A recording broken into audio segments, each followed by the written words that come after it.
Le palais du peuple du Congo-Brazzaville vient d'abriter le Conseil des ministres.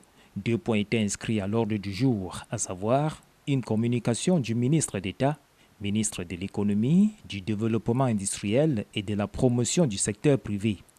L'autre communication était celle du ministre de la Justice, des droits humains et de la promotion des peuples autochtones. Le porte-parole du gouvernement, Thierry Mongala, dans le communiqué final, est d'abord revenu sur le premier volet économique.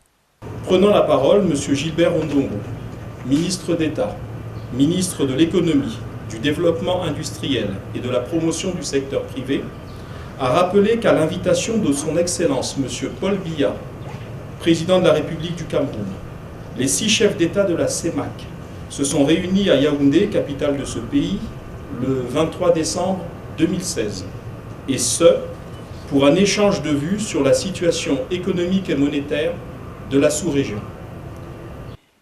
Et face à cette situation difficile, les mesures de redressement ont été prises. Le refus ferme d'une dévaluation du franc CFA de la zone CEMAC. Deuxième pilier, la mise en place d'un comité des réformes composé des ministres et experts des pays membres, lequel comité sera chargé de présenter des mesures appropriées pour, entre autres, accélérer la diversification des économies de la sous-région, trop dépendantes du pétrole et autres ressources fossiles. Dans le domaine de la justice, beaucoup de choses ont également été dites.